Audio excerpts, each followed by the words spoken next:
Olá Brasil, que bom encontrar com você mais uma vez aqui no nosso canal. Sejam todos bem-vindos. Eu trago essa informação que é quente, urgente e imediata.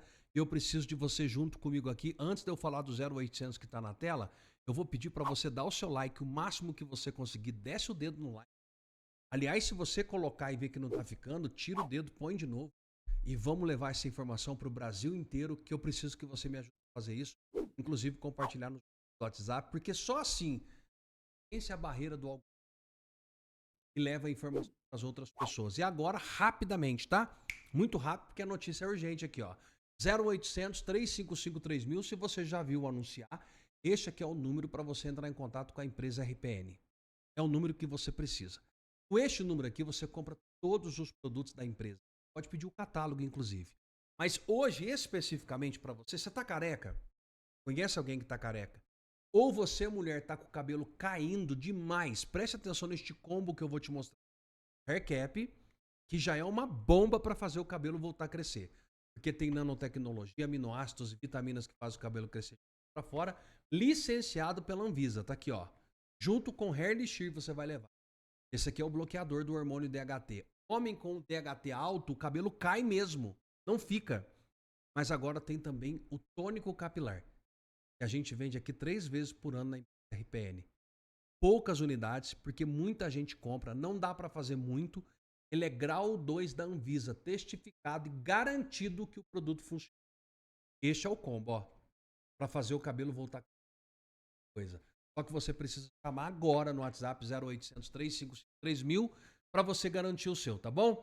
Deixa eu correr aqui com a notícia, deixa eu trazer a informação para você. Então a Polícia Federal estragou o plano de colocar o Chiquini como o cara do Novo contra o Bolsonaro infiltrado. Eu vou resumir pra vocês. O Chiquini tá advogando demais. O Chiquini fez um mandado de segurança que pode tirar a relatoria do Alexandre de Moraes. Eles criminalizam isso. Mas veja só, é inacreditável, né? A gente dá risada pra não chorar, mas exatamente o mesmo modus operandi de Venezuela, de Nicarágua. Primeiro, você silencia os seus opositores políticos. Depois, você silencia aqueles que podem ser a voz do seu opositor político. Nessa semana, Silas Malafaia é alvo. Agora, relatório da Polícia Federal falando que eu coordeno as defesas no intuito de tumultuar o processo e subverter a ordem do processo. Olha isso. Eles dizem exatamente assim, eu vou resumir para vocês. O Chiquini tá advogando demais. É isso que eles falam. Virou crime ser advogado. O Chiquini fez um mandado de segurança que pode tirar a relatoria do Alexandre de Moraes. Eles criminalizam isso. Eu lembro quando o Lula fez um mandado de segurança, fez um habeas corpus, que é exatamente a mesma coisa. E o habeas corpus do Lula, feito pelo Zanin, hoje presidente da primeira turma, esse habeas corpus anulou todos os processos do Lula. O que foi divulgado? Que o Zanin é um bom advogado, porque ele manejou um remédio constitucional, e é um bom advogado porque utilizou da estratégia. Eu agradeço à Polícia Federal, eu quero tecer aqui meu mais sincero agradecimento, porque eles apenas confirmam aquilo que eu me orgulho ser, um advogado combativo, que defende com garra, com presteza, com comprometimento e com estratégia o meu cliente. Literalmente, o relatório da Polícia Federal diz exatamente assim, que no celular do Bolsonaro foi encontrada uma mensagem do Eduardo falando de mim. Então, o Eduardo envia o meu mandado de segurança para o Jair, ou seja, eu sou citado por terceiros. Ele envia e ele coloca assim, o mandado de segurança do Felipe Martins pode anular todo o processo. Caiu com o André Mendonça. Esse é o primeiro ponto. Rapidinho, Chiquinho, desculpa te interromper. Então a Polícia Federal estragou o plano de colocar o Chiquini como o cara do Novo contra o Bolsonaro infiltrado. Pô, a Polícia Federal também, cara. A Polícia Federal estragou, jogou água na cerveja do Kim Paim, né? Porque a Polícia Federal acaba de dizer que o Chiquini defende mais o Bolsonaro que todos os advogados do processo. Né? Exatamente isso, Alan. Quem tá pagando a Polícia Federal? Eu vou te falar. É a CIA, né? Então, olha só, aí tem essa mensagem do Eduardo falando do meu mandado de segurança pro Jair. Mas, gente, olha só, a Polícia Federal diz que eu venho tumultuar com esse mandado de segurança, né? Olha a gravidade disso. O que aconteceu? Quando eu entro na defesa do Felipe Martins, eu vejo que havia vários recursos sem julgamento. E a audiência do Felipe Martins estava se aproximando. Tá? O que acontece? Quando você tem recursos sem análise, não tem mais recursos a se fazer. Você maneja o mandado de segurança, que é um remédio constitucional. Então, meu mandado de segurança vem e fala assim, ó, tem vários recursos sem análise, tem nulidades para dar com o rodo, para dar com o pé, e a audiência está chegando. Eu quero que suspenda o processo e anule o processo por causa das nulidades. Esse meu mandado de segurança cairia para o Fachin, tá? Porque o Fachin que estava de plantão. Só que, gente, por um revés do destino, o Barroso viaja e o Fachin assume a presidência do STF. Há um novo sorteio, e esse meu mandado de segurança após sorteio cai para o André Mendonça. Podia ter caído para o Fux, podia ter caído para qualquer outro dos 11 ministros. Caiu para o André Mendonça. A imprensa começa, então, a divulgar isso. A imprensa começa, inclusive, a circular a minha peça do meu mandado de segurança. E o Eduardo comenta, óbvio, comemorando com o Jair, porque finalmente saiu alguma coisa da mão do parcial Alexandre de Moraes. Óbvio que é motivo de comemoração. Mas não tem ali nada além disso. E a PF vem e diz que o Chicchini, coordenando tudo isso, está criando tumulto processual a subverter a ordem do processo para tirar a relatoria do Alexandre de Moraes. Exatamente isso que eu fiz. Vocês são um gênio, vocês descobriram a minha estratégia.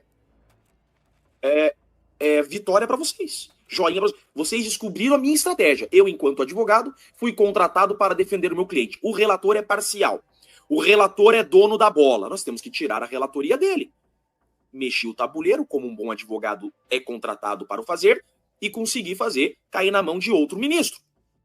A sorte estava do meu lado, caiu para o André Mendonça. Certo? Um mandado de segurança que agora apavorou com eles, porque eu sabia que esse mandado de segurança mudaria a relatoria dos futuros processos. Eu sou contratado para isso. Isso é advocacia. Você procura um advogado para cruzar os braços e ver você ser jogado atrás das grades, ou você procura um advogado a combater a injustiça? É óbvio. Quando o Zanin fez um excelente trabalho para o Lula, ele era aplaudido, não virou golpista. Agora eu sou tratado como golpista no relatório final da Polícia Federal porque eu estou advogando. Isso não é só contra mim, é contra toda a advocacia. E olha só, a estratégia era essa mesma. Agora, não venha falar em tumulto processual. Pera lá. Use o termo correto. Dê a palavra correta. Isso não é tumulto processual. Isso é estratégia de um bom advogado. O que acontece? Se o André Mendonça, olha a confusão que eles estão com baita de um problema, tá, Alan? Alan, Lacombe, Max. O regime tá desesperado, Alan. Porque agora o mandado de segurança tá com o André Mendonça, tá? O André Mendonça ainda não julgou meu mandado de segurança. Imagina a pressão que ele tá sofrendo. Porque... Pô, apagou minha luzinha, acabou a pilha, acabou a bateria. O André Mendonça deve estar sofrendo uma baita pressão, porque a liminar do mandado de segurança você demora 48 horas para dar. O mandado de segurança é julgado em 48 horas a liminar. Ele já está há mais de um mês com o meu mandado de segurança, tá? O que significa isso? Que ele tá sofrendo pressão, por óbvio, de tudo que é lado, a não dar a minha liminar. Tá? Só que se ele negar... Gente, olha isso aqui. Se o Mendonça negar o meu pedido, já é uma grande vitória. Por quê? Esse processo corre na primeira turma. Jeffrey, desnecessário comentário do Kim Paim. Sabe o que o Kim Paim tem mais do que eu? Mais do que fechar a matraca dele e parar de atrapalhar o Brasil. Volta pra cá. Esse processo tá na primeira turma. O relator da primeira turma é o Alexandre de Moraes. Tá?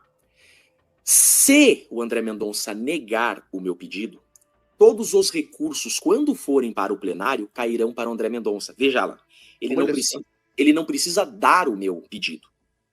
Tá? Ele não precisa conceder o meu pedido. Tá? Ele pode negar o meu pedido. Ou seja, se o André Mendonça julgar o meu mandado de segurança, ele se torna relator dos futuros recursos do plenário. Sabe o que é esse relatório da Polícia Federal? Um recado para o André Mendonça, inclusive. E consta do relatório final que o André Mendonça foi investigado pela Polícia Federal. O relatório diz que investigaram o André Mendonça. Ele diz assim, ó, não encontramos indícios de que o André Mendonça está envolvido nessa trama. Que o André Mendonça está envolvido nessa articulação para subverter o processo e tirar das mãos do Alexandre de Moraes. É isso que tem no relatório. Então, veja, eles dão ali um recadinho para mim. Ó, recua, nós estamos de olho em você. Mal sabia eles que esse é o tesão da minha vida. Né? Eu sou advogado criminal, nasci no tribunal do júri, e o meu tesão é enfrentar a injustiça e promotor de injustiça quando estão tentando incriminar inocentes. Aí eles vêm e jogam essa bolinha quicando, ainda tentando criminalizar o meu trabalho, a advocacia. Porque veja, Alan Lacombe, Max, eles não botaram no relatório final algo que eu tenha dito em uma entrevista, Alan. Eles botaram no relatório final me acusando de ter tentado subverter a ordem de uma peça recursal que eu protocolei no processo, ou seja, no exercício da advocacia. Eles estão criminalizando a advocacia. E além disso, eles dão um recadinho pro André Mendonça. Ó, André Mendonça, se você julgar esse mandado de segurança aí, nós estamos de olho em você, nós vamos te acusar de golpista, nós vamos dizer que você faz parte dessa trama golpista junto com eles. Estão vendo a gravidade de tudo isso que a Polícia Federal fez nesse relatório final? Não, é absurdo. O Chiquini, antes de passar para o Max, o Chiquini citou só o caso do Cristiano Zanin como advogado do Lula, que fez lá, não parou quieto, nunca foi acusado de fazer parte da turma do fundão, de fazer bagunça, muito pelo contrário, a gente não pode esquecer, levou o Gilmar Mendes às lágrimas. Um trabalho maravilhoso. E aí ele bebia água, porque realmente... Imagina maravilhoso. E o Paulo Faria, você lembra disso? O Paulo Faria, ele não me lembro se foi multado, ele sofreu uma reprimenda qualquer do Alexandre de Moraes, porque excedeu os pedidos de recurso na defesa do Daniel Silveira. Lembra disso?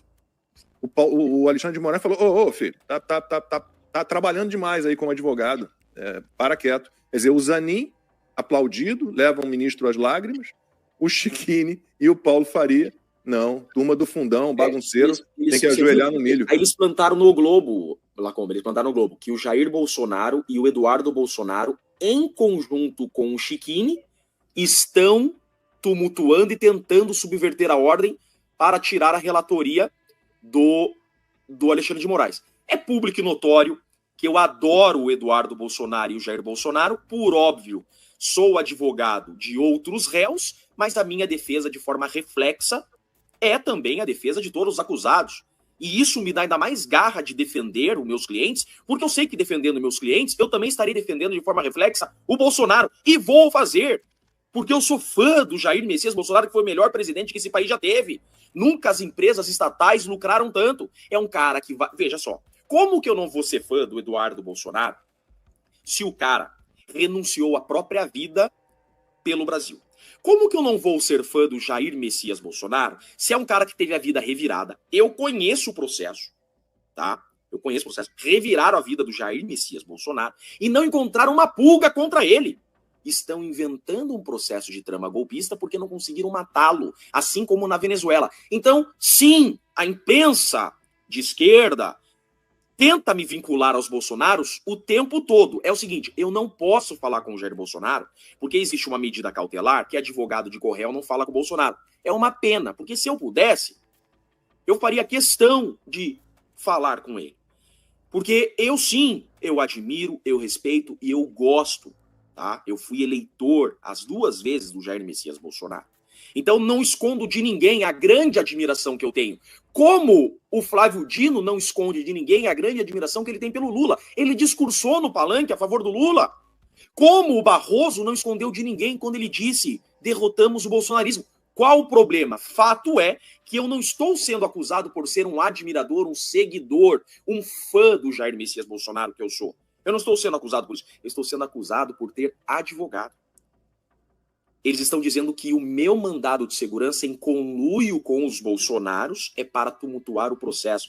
Gente, nada mais foi feito do que um advogado com estratégia jurídica, por conhecer a estratégia jurídica, impetrou o mandado de segurança. Mas o mais grave de tudo isso, tá? O mais grave de tudo isso é que eles investigaram o André Mendonça, gente. Tá? Eles investigaram o André Mendonça. E colocaram no relatório final que investigaram o André Mendonça. É por isso, então, que o André Mendonça está mais de 30 dias com esse mandado de segurança sem julgar. Porque, com certeza, ele está recebendo pressão, se não coagido.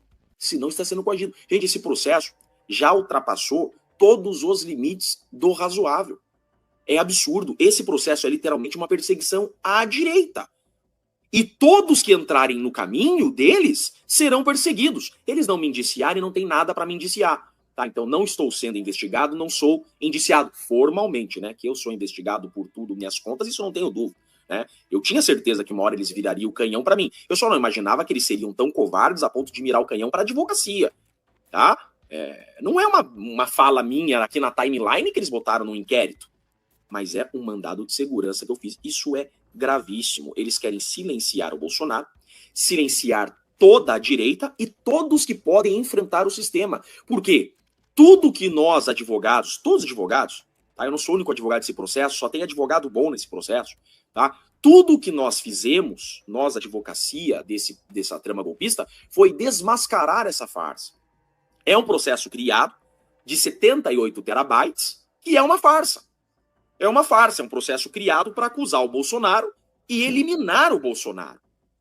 Então, eles querem eliminar o Bolsonaro, de que forma? Colocando-o atrás das grades. E todos aqueles que estiverem no caminho serão perseguidos. Por isso que o Malafaia foi perseguido.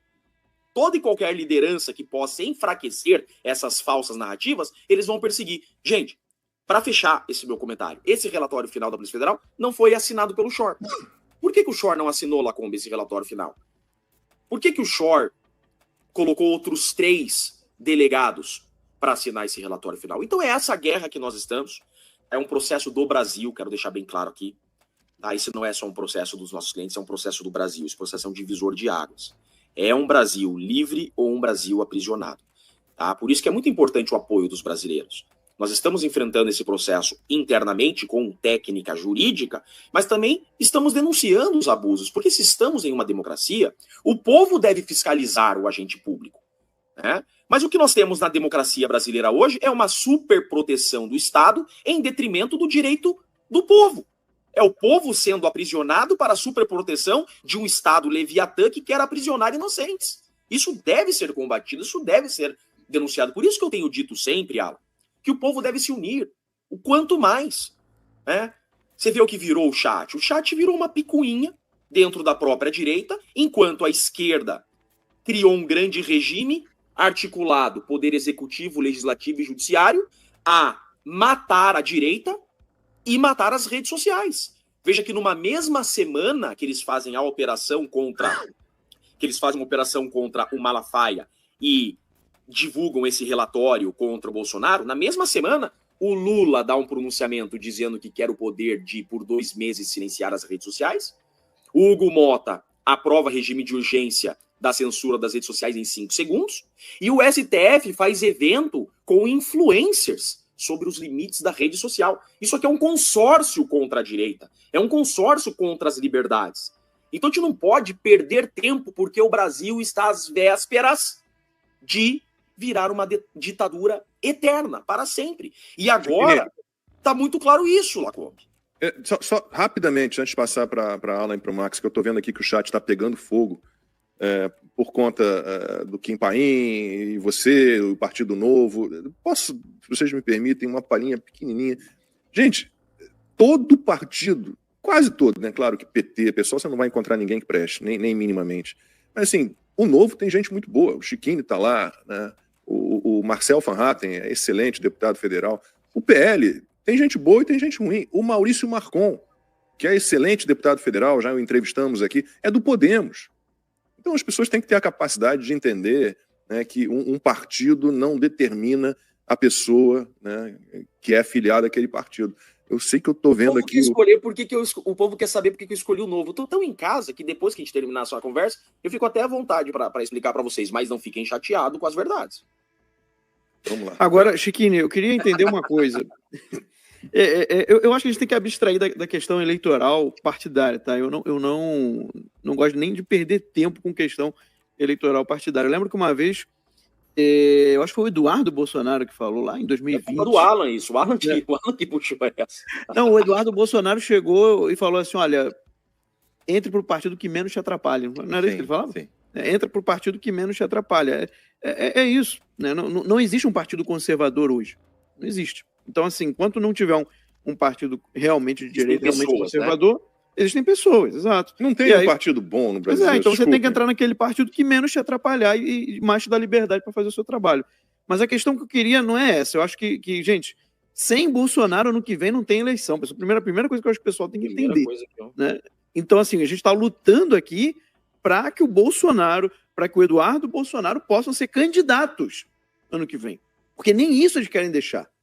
Eles querem deixar o fato de eles serem candidatos. Eu quero que a Zambelli possa ser candidata. Eu quero que o Nicolas possa ser candidato, porque já estão querendo mirar... Daniel Silveira pudesse ser Daniel candidato. Silveira, ou seja, já estão querendo mirar também canhão em cima do Nicolas. Eles vêm falando já há algum tempo sobre isso. Tá? Eu não duvido que vai acontecer. Então, assim, tem a luta hoje é para que essas pessoas possam ser candidatos. Mas eu não quero falar sobre isso. Chiquini, qual que você acha que é a intenção deles? Você comentou, e achei bem interessante, a intimidação a você e a intimidação também ao André Mendonça, que é algo muito mais grave, tá? Muito mais grave ainda. Ou seja, além de estarem intimidando um advogado por exercer, no exercício da advocacia, porque, como você bem falou, no relatório, eles não pegam uma fala sua em uma entrevista, uma participação, não. É no processo, é mais grave ainda, então. E o André Mendonça, que é o ministro do STF, sendo citado aí de maneira intimidatória. Mas o que isso poderia levar? Eles podem abrir um inquérito contra você? Seria essa, talvez, a intenção da PF? Eu não enxergo dessa forma, tá? Max, eu não vejo isso. Eu vejo mais um recadinho. Você tá incomodando, tá? Porque, veja, o que aconteceu? Terminou já o processo, né? O Shor já foi ouvido. O G. Dias já foi ouvido. O Mauro Cid já foi ouvido. Então, assim, eu já inquiri todas essas pessoas. Então, já terminou o processo. Vem esse relatório citando um recurso que eu fiz de outro processo. Porque, veja, esse relatório foi num inquérito que nada tem a ver com os inquéritos e processos do Felipe Martins. Então, veja como não é uma questão processual. É uma questão política esse relatório final da Polícia Federal. Tá? Porque esse inquérito que está o Eduardo e o Jair sendo indiciados não tem nada a ver com o Felipe Martins, não tem nada a ver com os núcleos da trama golpista. É um outro inquérito que eles abriram por causa das denúncias que o Eduardo está fazendo no exterior. Por causa da lei Magnitsky, da taxação, tá? É atentado à soberania desses novos fatos. Então não tinha razão de citar isso daí ali. Eles citaram ali para dar um recado, tanto para mim, né, como pro André Mendonça. Já é tarde querer mandar recado para mim, porque o que eu tinha para fazer nesse processo eu já fiz. Já arranquei da boca do Mauro Cid que não houve plano de golpe. Já arranquei da boca do G. Dias que no 8 de janeiro tinham 900 homens de prontidão. Já arranquei do Shor, que foi o delegado, que os documentos que ele utilizou para acusar são documentos falsos ou documentos apócrifos, ou seja, não são documentos oficiais. Já mostramos que o Felipe Martins não esteve em nenhuma das reuniões da trama golpista. Em todas as datas que eles mencionam, nós trouxemos provas oficiais que ele lá não estava. Já arrancamos da boca do Mauro Cid que aquela minuta que o próprio Alexandre de Moraes, o PGR e o Shor falaram que era a minuta do golpe, não é a minuta do golpe. Então, assim, já não tem mais o que fazer. Tudo que tinha para fazer nesse processo eu já fiz. Se eu saísse desse processo agora, não mudaria nada, porque não tem mais o que seja feito. Já fiz tudo, já mostrei todas as provas, já desconstituí todas as provas. Agora, que eles querem sacanagem, eles querem. Tá? É vingança do Shor. É vingança do Shor pra cima de mim. Nítida vingança do Shor, tá? Porque eu desmascarei a farsa da investigação dele, tanto que ele não assina o relatório final. Ele não pode me indiciar, porque tudo que ele coloca ali são fatos referentes ao exercício da minha advocacia, então não pode indiciar um advogado por ser advogado, mas ele manda um recadinho, não gosto de você, tô de olho em você. Tô de olho, né? Você vacilar, eu vou chutar tua bunda. E eu retorno um recado pra você. Eu vou continuar denunciando os abusos, tá? Porque não existe um ditador que dure para sempre, e um dia eu vou chutar tua bunda, porque eu vou para sempre denunciar os abusos que você praticou. É assim que funciona. Esse é o jogo. Você é um agente público, você investigou mal, você prendeu inocentes e você tem que ser responsabilizado por isso. Só que ele tem o Estado por trás dele. O que eu tenho para me defender? Então, como o próprio Alexandre de Moraes disse, tá? O próprio Alexandre de Moraes disse, não vou recuar 1 milímetro. Mas também foi um recado ao André Mendonça. André Mendonça, você foi indicado pelo Bolsonaro, estamos de olho em você. Se você se curvar ao Bolsonaro, nós vamos te perseguir. É nítido isso. Chiquinho, eu tinha uma pergunta que é a seguinte: o que pode ser feito para todas as pessoas citadas, envolvidas, expostas, como foi o caso do advogado Martin de Luca, teve seus dados pessoais sendo divulgados, o que pode ser feito em relação aos jornais, uma vez que o crime é cometido pelo agente que vazou a informação para o jornalista? Porque o crime não é do jornalista de publicar, né? É isso ou não? É isso. Alan, quem vazou isso daí, vai ser muito importante o Brasil saber. Quem vazou essas mensagens, vamos falar agora do caso do Bolsonaro, das conversas Eduardo Pai, né, Eduardo Jair e o Malafaia. Quem vazou essas mensagens, vocês não vão acreditar como que eles vazaram isso. Tá? Eu fiquei sabendo, tá, uma pessoa da imprensa tradicional me contou que o STF tem uma lista de transmissão com a imprensa. Então, eles divulgam as decisões, eles divulgam esses relatórios, tudo isso na lista de transmissão. Tá? Então, vocês imaginem isso. O que acontece? A lei de abuso de autoridade, que é uma lei de 2019, ela diz exatamente assim: constitui crime de abuso de autoridade, tá? Constitui crime de abuso de autoridade você vazar, você expor documentos que maculem a imagem, a honra e a intimidade do investigado. Então, expor provas, expor elementos que exponham a intimidade, a honra do investigado é crime de abuso de autoridade. Veja, tudo isso que foi divulgado, eu achei maravilhoso. Primeiro ponto. Porque veja só, Alan, todos esses vazamentos, eu fiquei muito satisfeito com esses vazamentos. Porque deixa claro que eles não têm prova de trama golpista, Alan. O processo já está no fim. Já são 78 terabytes. Minuta de golpe não existe. O delator traz mais provas contra o juiz do que contra os acusados. Então, em 78 terabytes, não tem nenhuma prova de trama golpista. Agora que o processo está terminando, eles vazam essas mensagens do celular do Bolsonaro apreendido dia 18 de julho, né? E não tem prova de trama golpista. Tudo que eles estão tentando fazer é macular a imagem e a honra de pessoas. E isso constitui crime de abuso de autoridade. Então foi maravilhoso esse vazamento. Porque, de um lado, é mais um fato criminoso praticado pela Gestapo, né?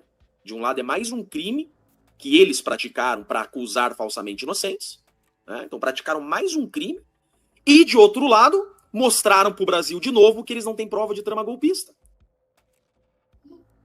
Fala pessoal, mais uma vez trazendo para vocês aqui um vídeo um pouquinho mais extenso, que a gente coloca só aqui no YouTube. Então, para você ficar sabendo primeiro, se inscreva no canal. A gente está utilizando cada vez mais essa ferramenta, e depois daqui as pessoas vão fazendo corte, vão jogando nas outras redes, mas aqui no YouTube, no nosso canal, do Eduardo Bolsonaro, é o principal, né, a principal fonte que você vai ter dos meus vídeos, as minhas opiniões, e principalmente aquilo que está acontecendo aqui nos Estados Unidos. Você que está trazendo muita esperança para o Brasil, compartilhar com vocês que até com certa frequência encontro pessoas aqui que por vezes se emocionam quando me veem no aeroporto, em alguma localidade. Essa semana eu fui numa loja aqui de material de construção e encontrei com uma brasileira, ela se emocionou muito, falando para a gente não desistir, para seguir adiante. Então, isso é muito legal, e eu já adianto para vocês que aqui não tem como voltar atrás, não. Tá? Estou lembrando aqui dessa cena, compartilhando com vocês, mas para dizer que a gente está firme, e se você quiser me ajudar, aperta no botão de inscrever aí no YouTube, ou me siga nas outras redes, no X no YouTube, que a gente vai ter muita coisa para falar, muita batalha para enfrentar juntos, e eu tenho certeza que, com fé em Deus, a vitória está com a gente. Então, enquanto você vai se inscrevendo, curtindo e etc., a gente vai rodar uma apresentaçãozinha aqui. And by the way, I see in the audience the son of the president, who has been fantastic. Would you please stand up? The job you've done during a very tough period of time is just fantastic. And I know your father appreciates it, that I can tell you. Okay, thank you very much. Fantastic job. Segar Enjeti from... And joining us, Eduardo Bolsonaro. A clear message that we are not going to be a socialist country anymore. And it's not just like the Supreme Court as a body. It's like you have one main justice. His name is Alexandre de Moraes. En Brasil, José Antonio Cast, Eduardo Bolsonaro y Javier Milei se reunieron ahí en Sao Paulo durante la conferencia de acción política conservadora. Eduardo Bolsonaro is a Brazilian politician. He's the son of the president of Brazil. He joins us to respond to global blast.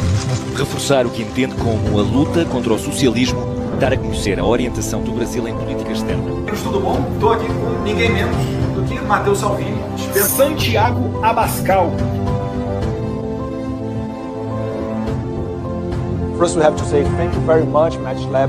What you are doing is just amazing.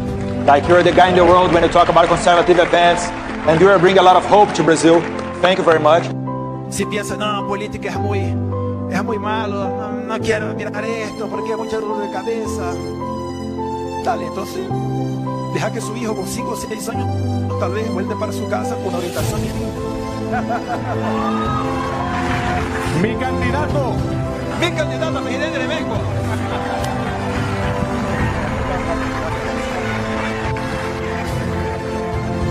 Un movimiento de defender, a pesar de todo y contra todo, estos valores conservadores en tu país. Nuestra esencia no cambia por cuenta de las elecciones. Vale lembrar que esses países são monarquias, tradicionalmente monarquias, e sempre sinalizando por uma abertura. Fato que não ocorre aqui com Cuba ou Venezuela, por exemplo, poucas vezes criticado por esses mesmos jornalistas que falam besteira sobre esses países. Qualidade de vida sensacional. É o último país nosso, o Catar. Vamos a hablar, pero de lo de la oposición, ¿quién te cae bien? Y a mí me gusta más Milei, porque todo lo que habla de la economía, que es lo que más tiene conocimiento, es lo que estamos haciendo en Brasil. Entonces, cuando mira los resultados de Brasil, de la deflación, 3 meses consecutivos de deflación. Mira.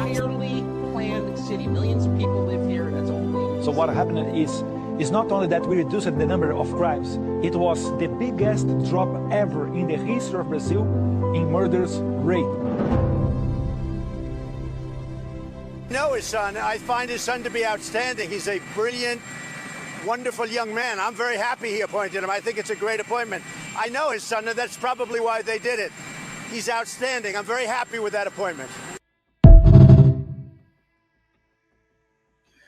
Pois é, pessoal, a gente não começou ontem, não. Tem muito tempo. Esses vídeos aí são todos eles de anos atrás, né? Inclusive, eu tô falando do Milei ali antes da eleição do Milei de presidente. Os outros ali, diversos outros ali também são de bastante tempo atrás. E eu aprendi, né, nesse privilégio que Deus me deu de poder acompanhar o meu pai, presidente da República, durante 4 anos, né, parlamentar durante 28, e depois mais 17 de Forças Armadas, que eu devo ter pego ali 1/3 pelo menos, né, metade desse tempo aí de meu pai, tenente e capitão do Exército Brasileiro. Isso me ensinou que a gente só combate a mentira com a verdade. Isso me ensinou que a cada vez que falam mal de você, você tem uma oportunidade para crescer, para fazer desse limão uma limonada. E eu estou dizendo isso porque eu quero comentar com vocês inicialmente essa matéria aqui do Estadão. Primeiro, né, vamos mostrar aqui que... Calma aí. Mas olha só, mostrando para vocês aqui essa fake news do Estadão. O PF diz que Eduardo admitiu que a intenção era anistiar todos. Não era anistiar todos, mas salvar o seu pai. Matéria do Estadão da Carolina Brígido, que muito provavelmente foi o que acabou orientando ali depois Gerson Camarote, Miriam Leitão. Se você quiser olhar, botei um vídeo react, reagindo aos comentários deles, que seguiram essa linha aqui do Estadão, né? Essa matéria falaciosa, para ser eufemista, para respeitar as crianças na sala, que eu não pedi para sair ainda. Mas é inacreditável, e a gente vai ver aqui, através de uma análise do vídeo do Paulo Figueiredo, que para mim é a melhor fonte de informação quando o assunto é Estados Unidos. Tá? Várias outras pessoas comentam, são interessantes, são bacanas, mas na minha opinião, se tem um canal que eu vejo quando se trata de Estados Unidos, é o Paulo Figueiredo Show. E é interessante por quê? Porque ele, de 2 anos para cá, ele está participando, ele está metendo a mão na massa, ele está indo nas reuniões. E isso daí traz uma visão única da coisa, que muitas das vezes outros comentaristas, até mesmo de boa fé, mas por ignorância, por não ter uma visão completa de tudo que está acontecendo, acabam não repassando a forma mais correta, a notícia mais correta que vem aqui dos Estados Unidos. Então, eu recomendo a você fortemente a seguir o Paulo Figueiredo, tá? Paulo Figueiredo Show. Tem outros canais também, por exemplo, esse vídeo aqui que vocês vão ver daqui a pouco dele, eu extraí da TV Flórida, tá? É um grupo de brasileiros que montou um canal profissional no estado da Flórida, botou o nome de TV Flórida, mas tudo ali repercute e gira em torno da comunidade brasileira no exterior ou dos assuntos do Brasil. Então, bem interessante também para vocês seguirem. E é sensacional porque não é só o brasileiro médio que a maioria só lê o título da matéria, os jornalistas também. Tá? se o Camarote, se a Mira Leitão, não sei, né, vou dar o benefício da dúvida para eles, se eles tivessem lido aquilo que eu disse nas trocas de mensagem com meu pai, que foram vazadas pela Polícia Federal, e inclusive, não, Frei Eduardo, publicidade, tá, então vamos dar publicidade nas câmeras do MJ Flávio Dino, no dia 8 de janeiro, vamos dar publicidade às câmeras do xingamento do Moraes lá em Roma, enfim, não tem nenhum bobinho aqui. Então o termo vazado está apropriado, e tanto foi vazado que ontem, ou melhor, anteontem, o meu telefone celular acabou sendo vazado, tem um monte de esquerda me mandando mensagem, né? Já lamento porque eu troquei o número de telefone. Então, isso tudo daí foi vazado, e eles não olharam a mensagem que eu falei com meu pai. Eles não leram, porque se eles tivessem lido, eles não conseguiriam ter a mesma extração aí que a Carolina Brígido, do Estadão. Porque o que eu falo na mensagem é justamente o contrário, vocês vão ver aqui comigo. E aí eu começo perguntando para vocês, até por favor, deixa aqui no comentário, vocês todos já curtiram aqui o nosso YouTube, para esse vídeo mais longe, mas deixa nos comentários, você também estaria disposto a colocar o teu pai para cumprir cadeia pesada em nome de correr um risco para salvar todo o seu país? O que eu estou querendo dizer é o seguinte, a gente está aqui no meio de uma encruzilhada, onde, quando eu falo é tudo ou é nada, não é da boca para fora. Tem muita coisa em jogo, tem muita coisa em risco. Se eu não tivesse me preparado para esse momento, o Moraes já teria me derrubado. Ele congelou a minha conta bancária e a conta bancária da minha mulher. Como é que eu vou sustentar os meus 2 filhos aí? Para você que me segue no Instagram, principalmente, às vezes no Stories, eu coloco um pouquinho da minha vida familiar lá. Como é que eu ia sustentar aqui o Kik e a Georgia? O Moraes é perverso, ele é malvado, o jogo é bruto. Se eu estivesse no Brasil, o que vocês acham agora? Teriam ou não teriam pego meu passaporte apreendido? Deixem nos comentários para eu saber a opinião de vocês, porque eu também leio os comentários, tá? Não todos eles, obviamente, que graças a Deus são muitos, mas uma boa parte deles sim. Quando ameaçaram pegar meu passaporte, muita gente falou, Eduardo, você está exagerando. Não, volta para o Brasil, vai perder o mandato. Olha, pode ser o final da tua carreira. 40 anos de idade é jovem para político. Poxa, você é um cara que está bem encaminhado aí para Senado Federal. Quantas pessoas não gostariam de ser senador no Brasil? Para poder prestar um bom trabalho. E também para ter, sim, um conforto. Eu te digo, como deputado federal, o trabalho nunca, o salário nunca atrasa, tá? Nunca vi na minha vida um salário atrasado de deputado federal. Conversando com colegas que estão na iniciativa privada, isso não é certeza. Ou por vezes o salário é curto. O salário de deputado, se a coisa apertar muito, eu consigo daqui a colar, fazer um remanejamento, né? Tem margem para isso, priorizar outras coisas. Enfim. Mas fica aí essa reflexão para vocês. E vamos começar agora, então. Tempo depois, no dia 7 de... Esse vídeo aqui do Paulo Figueiredo. Já disse para vocês para seguir ele na rede social. E ele traz aqui aquilo que é mais importante nessas trocas de mensagem todas. Que é para a gente desmentir a fake news aqui do Estadão. E vocês vão acompanhar o raciocínio e também os meus comentários. Eu vou entrar em alguns detalhes aqui que o Paulo não entrou. Mas o Paulo, ele tem total noção, Paulo Figueiredo tem total noção de tudo aquilo que está acontecendo, e eu acho que o Brasil merece aqui umas palmas para ele, um parabéns, um obrigado, porque também é algo muito corajoso, né? Nesse caminho todo, tentam colocar todo tipo de tentação no meio dele, para tentar te calar, para tentar te fazer mudar de ideia, mas eu acho que a gente formou uma equipe muito boa, porque primeiro entre nós não tem frescuragem. Em bom português, né? Depois eu vou colocar no final aqui o comentário do meu vídeo com o pastor Silas Malafaia, onde ele me chama de babaca, e eu vou fazer um comentário também desse vídeo ao final. Mas entre nós não tem frescura, não tem vaidade, não tem querer um que está acima do outro, e é por isso que o negócio roda muito bem. A gente acaba se complementando. E por mais que eu não jogar casca de banana e intriga entre nós, isso daí não vai para frente, né? Então, vamos voltar aqui, começar a fazer a análise. Tempo depois, no dia 7 de 2025, o Eduardo encaminhou algumas mensagens ao Jair Bolsonaro falando sobre o pronunciamento que o Trump havia feito em defesa do Jair, que tinha acabado de acontecer, e também sobre a anistia. E o Eduardo disse assim: Eduardo Bolsonaro, Trump sobre Bolsonaro, estarei observando a caça às bruxas de Jair Bolsonaro e suas famílias e milhares de apoiadores de perto. Isso aqui, gente, é começo de junho, tá? Isso aqui é quando o Trump começou a fazer aquela primeira declaração na rede social dele, na Truth Social. Aí o Eduardo diz assim: se a anistia light passar... Isso aqui é o que está em jogo, tá? Também. Deixa eu contextualizar. Nesse momento aqui está acontecendo uma pressão ou uma dúvida entre apoiar aquilo que foi chamado de anistia light, que nem anistia era, né? Na verdade era uma redução de penas. Teria gente que iria progredir para o semiaberto, outros provavelmente não, né? Mas isso daqui colocaria tudo em risco.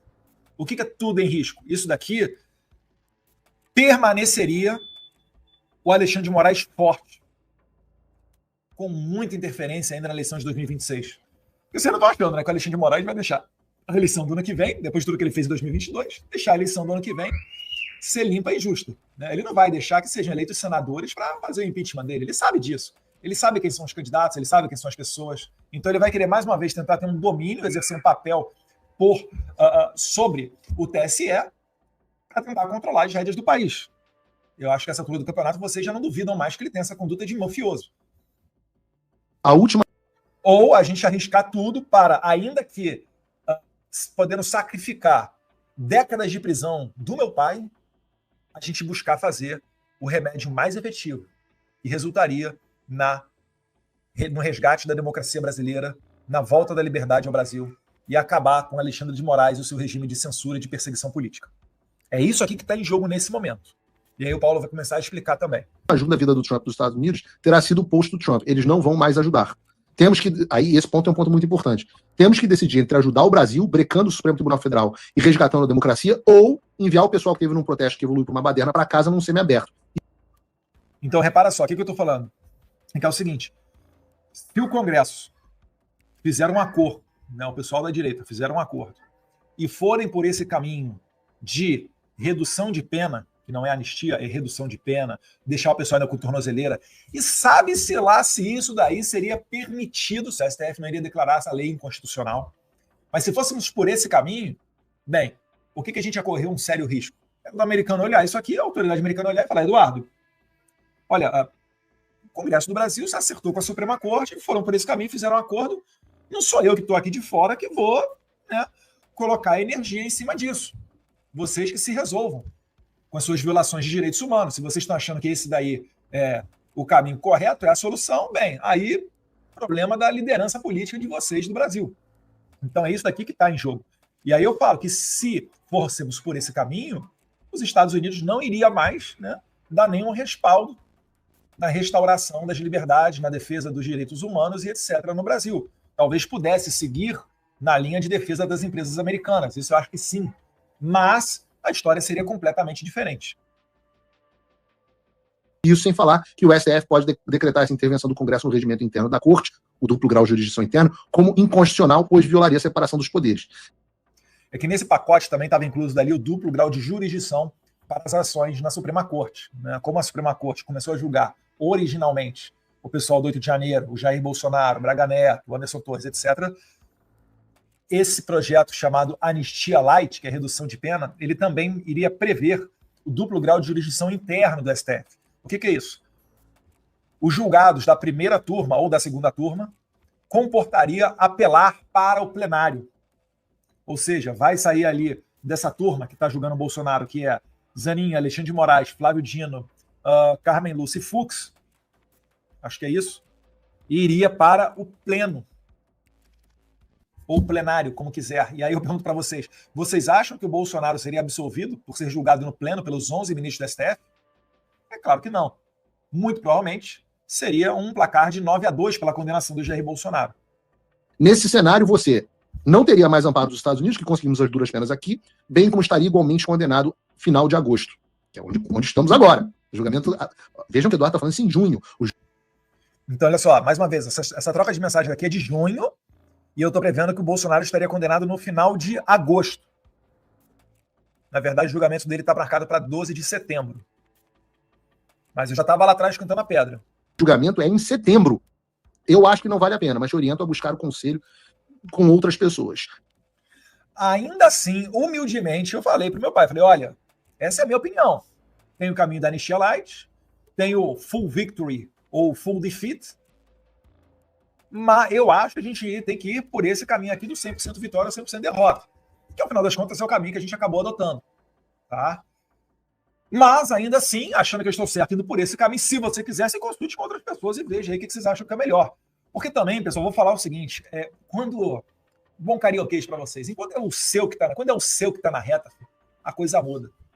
Quando é você que tem que sustentar a tua casa, quando é você que tem que pagar a tua conta, quando é você que tem que enterrar o seu ente querido, quando é você que tem que tomar risco, a coisa muda. A cadeira pega fogo, a caneta esquenta, você não dorme. Então, eu estou no momento da minha vida, né? Estou com 41 anos de idade, então eu sei que às vezes é fácil tomar tal decisão, mas nem sempre é a decisão correta. Então, no final da tarde, eu falei aqui pro meu pai, olha, o cara que tem 4 anos de presidência, 28 de parlamento e 17 de exército. Eu falei, olha, se consulte com outras pessoas aí, explica para elas, apresenta os cenários, vê o que elas acham. Mas muito confiante na minha estratégia, né? Na verdade minha não, né? Na nossa, que sou eu e Paulo Figueiredo, de que estávamos certos eu, no caso, de fazer essa pressão, mas do nosso projeto. Tire do cálculo o apoio dos Estados Unidos. Qual estratégia você tem para atingir esse objetivo? É simples. E aí, mais uma vez, vamos lá. Faz uma reflexão aqui comigo, pessoal. Se fôssemos pelo caminho da tal anistia light e os Estados Unidos deixassem de ter a sua atenção voltada para o Brasil, tira o Trump da jogada, tira a lei Magnitsky, tira a retirada dos 8 vistos da Suprema Corte, agora do Pacheco, do Lewandowski, etc., Padilha. Tira essa atenção dos Estados Unidos para com o Brasil. Como é que você acha que estaria o Brasil hoje? Muito provavelmente, o julgamento do JB estaria sendo feito agora. Nem começo de setembro, não. Final de agosto mesmo. Porque o Moraes acelerou tanto, né, essa coisa toda, ele atropelou até direito de defesa. Eu lembro do Vilardi e do Paulo Bueno, advogados do Bolsonaro, pedindo uma dilação de prazo que qualquer traficante pé de chinelo no Brasil tem. E nem isso o Alexandre de Moraes deu, porque ele estava acelerando os processos, estava acelerando os prazos para condenar o Jair Bolsonaro ainda esse ano. Mas tira os Estados Unidos da equação. Conta para mim, o que é que você acha que aconteceria com o Brasil?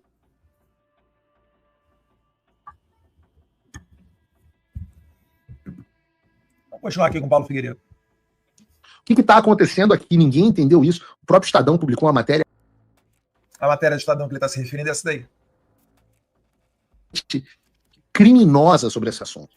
O que o Estadão publicou foi que esse diálogo mostra que o Eduardo não estava buscando anistia para todos e sim para o seu pai. Vamos aos fatos, a hora de trazer ao público a explicação sobre o que vinha acontecendo. Neste momento, o Congresso ainda não tinha ido para o recesso e todas as semanas vinha a promessa de isso que ele está chamando de anistia light, de botar para ser votada a gente chamava internamente de anistia de pau mole. No governo americano era só soft amnesty.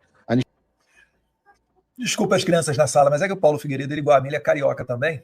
E lá no Rio, né, não vou repetir aqui o palavrão, mas é vírgula. Anistia soft. A gente chamava de soft também é ao mesmo tempo mole. Então a gente chamava de anistia de pau mole. O que era isso? Era uma aprovação que seria feita para progressão de regime de alguns presos no 8 de janeiro. Progressão de regime. E, ao mesmo tempo, a outra coisa que seria aprovada seria o duplo grau de jurisdição. O que seria isso? O presidente Bolsonaro poder apelar a uma instância superior. A poder apelar com a instância superior é a turma do STF. Onde... Aqui ele tem um lapsozinho, na verdade, o apelar seria apelar para o plenário. Mas, se extrair do contexto, consegue entender tudo certinho. Ele perderia naquele momento de 9-2. Ele concorda comigo também, perderia de 9-2 no plenário dos 11 ministros do STF, 9 provavelmente estariam pela condenação dele e 2, então a gente está falando de começo de junho, tá, pessoal? De lá para cá, muita água rolou embaixo dessa ponte aí, graças a Deus. E este acordo estava sendo considerado, para não dizer aceito, este acordo caracu estava sendo considerado pelo presidente Bolsonaro. Então você tem aqui neste momento um presidente Bolsonaro considerando seriamente e orientando o partido nesta direção a apoiar uma anistia de pau mole, que não resolveria o problema do Brasil, não liberaria os presos, atingiria meia dúzia de pessoas com progressão de pena e, para ele, daria simplesmente a possibilidade de apelar um tempo no tribunal, que ele perderia certamente. Na verdade, então, ele perderia certamente, mas ganharia, pelo menos aí, né, 2-3 meses a mais, né, de liberdade enquanto estivesse esperando por esse julgamento. Do outro, você tem o filho falando assim, se você fizer isso, os Estados Unidos vão parar de te apoiar, porque isso para eles é a coisa mais imbecil do mundo. E você vai perder qualquer chance. Não! Nós precisamos de uma anistia ampla, geral e restrita.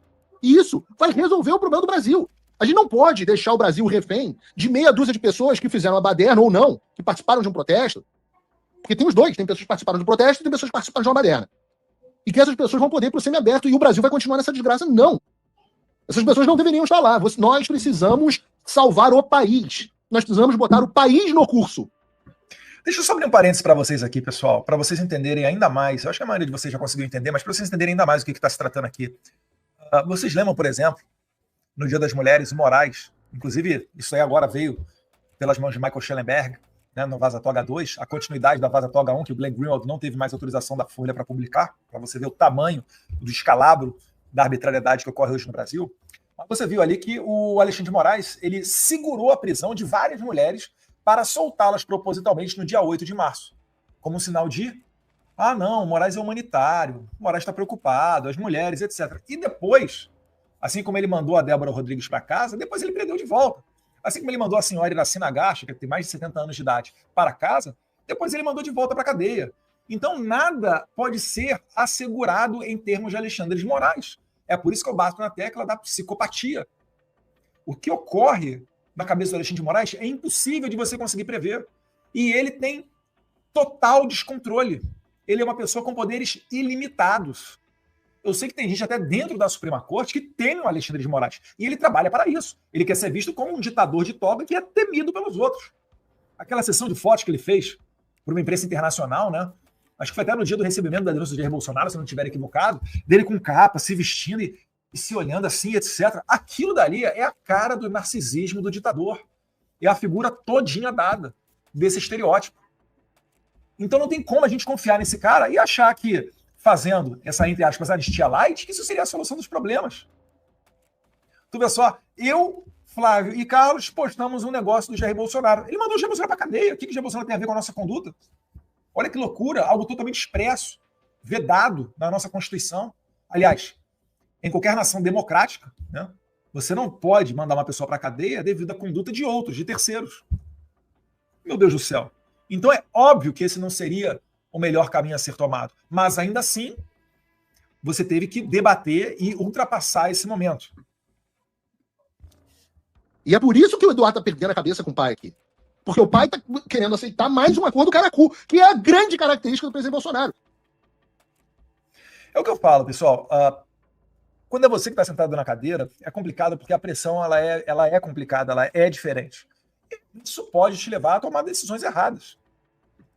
Eu gosto de correr, né? Nem se comparando aqui as situações. Mas quando eu corro ou faço alguma atividade física, quando eu estou surfando ou qualquer coisa do tipo, eu fico fadigado, eu fico ofegante, a cabeça piora para você conseguir raciocinar. Para você fazer conta, poxa, quanto tempo falta para o destino aqui? Vou correr 12 quilômetros hoje. Aí já passaram 7 km 350. Quanto é que falta para chegar ao final? E se eu mantiver esse ritmo, será que eu vou passar aqui, vou dar mais uma volta aqui, ou vou passar da minha casa, etc. É complicado. Com pressão é a mesma coisa. Então, cada um pode fazer o seu julgamento. Eu acho, inclusive, que o Jair Bolsonaro ele tem uma condição de raciocínio emocional muito boa, tá? Porque as pressões são muito grandes. Eu acho que praticamente ninguém tomaria a conduta de querer voltar para o mundo político depois de passar o que ele passou, ainda mais depois de acontecer na eleição de 2022. Mas ainda assim ele está lá, ele está com disposição, ele continua lutando porque ele sabe que é pela pátria dele. Mas realmente você acertar sempre não dá, né? Você é um ser humano. E a ida de Gilmar Mendes para conversar com o presidente Bolsonaro, a ida de todos esses caras para conversar com o presidente Jair Bolsonaro, é a certeza de que o presidente aceitaria um acordo caracu. Mas o regime ele age dessa maneira também, tá? Ele coloca a pessoa sensibilizada. Poxa, botou eu para ser exilado, botou inquérito em cima do Carlos, até do Renan, nosso irmão mais novo agora que é vereador lá em Balneário Camboriú, inclusive foi o mais votado de Balneário Camboriú, já sofreu visita da Polícia Federal. Tá aí a PF mais uma vez fazendo escândalo onde não tem, fazendo aquela mesma metodologia de movimentação de dinheiro, ele vai somando as movimentações e transferências para depois botar uma notícia jornal bem grande, falando, Bolsonaro, 30 milhões. Quando todo mundo sabe que não são 30 milhões que estão no patrimônio do Bolsonaro. Aquilo tudo ali é a movimentação do que ele recebeu de doação via Pix. Todo mundo sabe disso. O próprio COAF vazou isso. E eles, na verdade, vão começar agora uma investigação que a gente sabe que não vai dar em nada. Mas ficam fazendo esse tipo de coisa. Para quê? Para deixar o cara sensibilizado, para deixar ele no canto, para deixar acuado, e aí depois vem com qualquer tipo de acordo para cima dele. E é por isso que o Paulo, aqui na continuidade, ele vai falar algo que é acertado. Deixa eu até botar aqui na tela grande, ou melhor, na nossa câmera ali. quem controla Estados Unidos é Eduardo Bolsonaro e Paulo Figueiredo. Não que nós controlemos autoridades americanas, porque a gente não tem influência nenhuma, domínio nenhum sobre ninguém no Congresso nem na Casa Branca. Não é isso. Eu estou falando que aquilo que é estratégico, aquilo que sai do Brasil para chegar às autoridades aqui, obrigatoriamente passa por Eduardo Bolsonaro e Paulo Figueiredo. Qualquer tipo de opinião, qualquer tipo de conselho, qualquer tipo de tentativa de aproximação. Eu estou falando isso aqui para dizer que não tem essa de acordo com Jair Bolsonaro ou quem quer que seja. Como o Paulo Figueiredo fala, né? Vai ter que sentar aqui no colo do papai. É por isso que a estratégia está dando certo. É por isso que o nosso projeto está caminhando. E o nosso projeto é muito simples. Não é ficar rico, não é acabar com as instituições brasileiras, não é detonar com ninguém.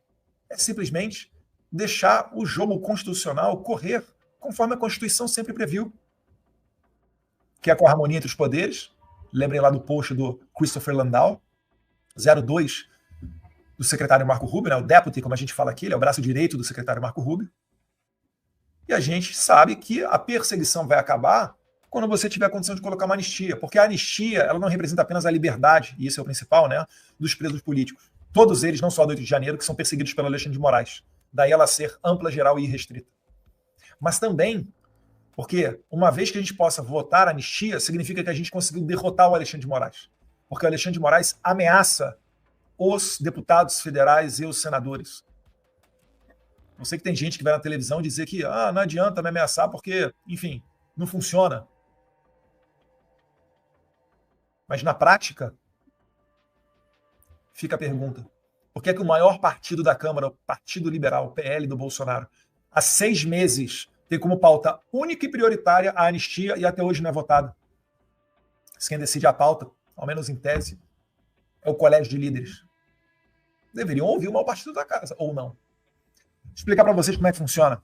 Quando tem uma reunião para decidir a pauta da Câmara, o que ocorre normalmente?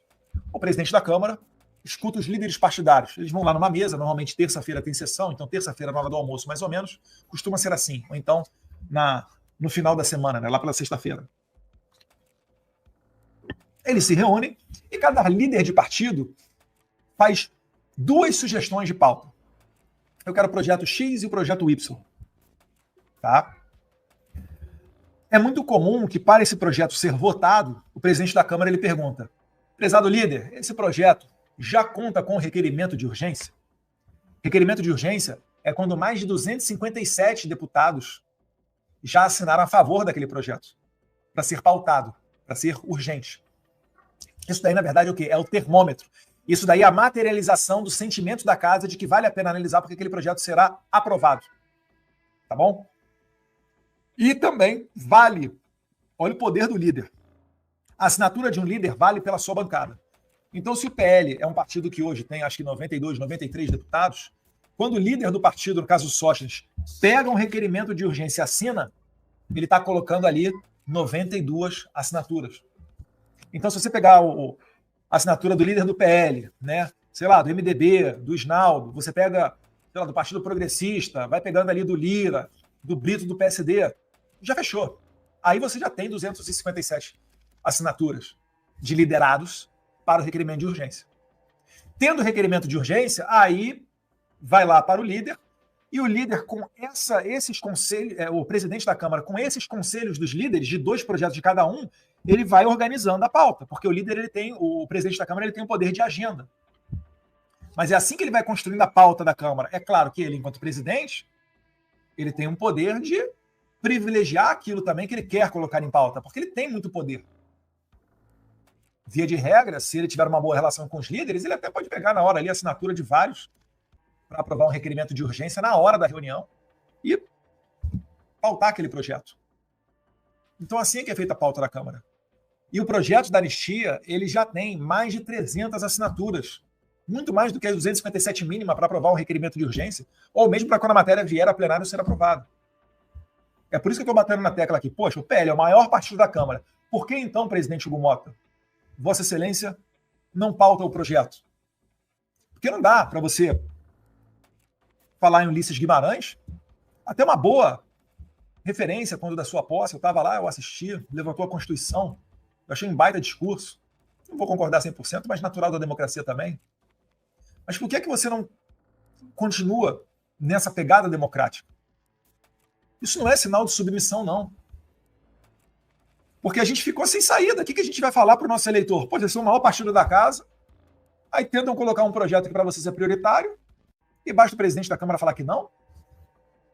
A gente está reagindo de alguma maneira. Agora, pode ter certeza, a partir do momento em que for colocado em votação, vai acabar essa pressão em cima de você, Hugo Mota. E se o projeto for rechaçado, acredito que não será, mas imagine que seja rechaçado, pelo menos fizemos a nossa parte e entramos no jogo democrático. Mas se o projeto for aprovado, que eu acredito que será, porque tem mais de 300 votos a favor e a pressão da população está em cima, e pressão da população funciona no Congresso, vocês sabem disso, vídeo dos impeachments que já foram aprovados, de Dilma e Collor, se entra no mérito deles, mas todos eles com ampla participação da população nas ruas. Se for aprovado, podem ter certeza, o presidente do Senado, Davi Alcolumbre, não será óbice para análise desse projeto da anistia.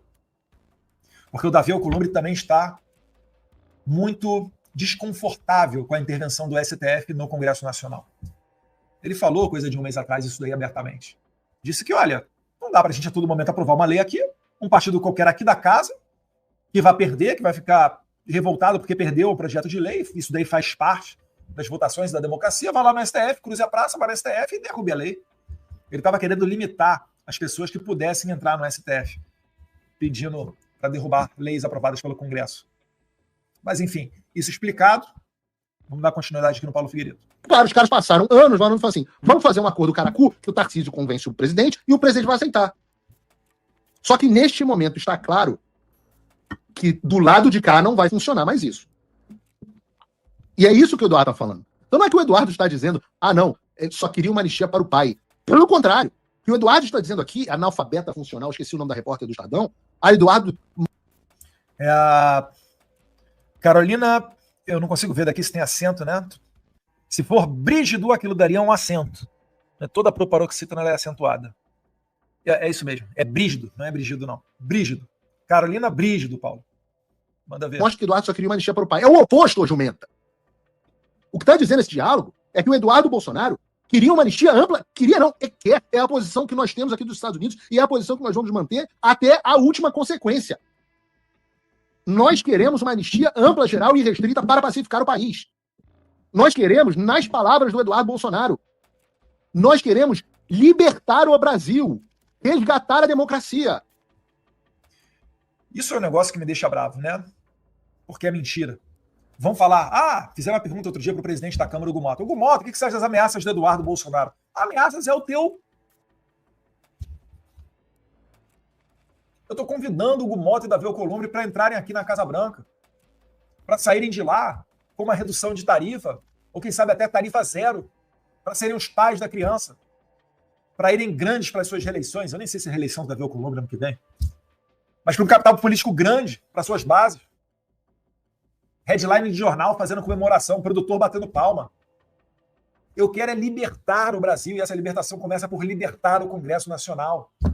Mais uma vez, porque eu vi como é que foi a aprovação, com quase 370 votos, da prisão, da manutenção da prisão do Daniel Silveira. Uma interferência clara do STF. Depois, interferência clara do ministro Barroso com relação ao projeto de lei do voto impresso, a PEC, 315 da Bia Kicis. Foi lá no Congresso, falou com 11 presidentes de partido. O que eu quero é acabar com isso. A gente não pode entender que isso aí é normal. E o resgate do Brasil passa por essa libertação também do Congresso. Não basta libertar o Jair Bolsonaro. Não basta reduzir a pena dos presos e mandar ele para o semiaberto. Não basta. Não vai bastar, porra. Entendam isso. Não adianta vir com proposta de anistia merda. A anistia é ampla, geral e restrita. Senão nem anistia é, né? Vamos combinar. Igualzinho ao que meu avô promulgou em 79. E detalhe, né? O que o avô do Paulo promulgou, General Figueiredo, então presidente, promulgou em 79, foi para sequestrador de banco, sequestrador de autoridade, assassino de autoridade, teve cônsul no Brasil que foi sequestrado, teve embaixador que foi sequestrado, 4 aeronaves foram sequestradas, levaram para Cuba, teve gente assassinada, major alemão que foi assassinado no Rio de Janeiro, que confundiram com um cara que pegou o Che Guevara na Bolívia. Isso aí foi coisa barra pesada, e esse pessoal foi anistiado. Agora, as mesmas pessoas, ou pelo menos o mesmo grupo ideológico, que a esse tempo pedia anistia para essa rapaziada barra pesada, agora diz que não cabe anistia para o pessoal do 8 de janeiro, pelos perseguidos do Moraes, que não mataram ninguém, não sequestraram ninguém. Pelo amor de Deus, né? Pelo amor de Deus.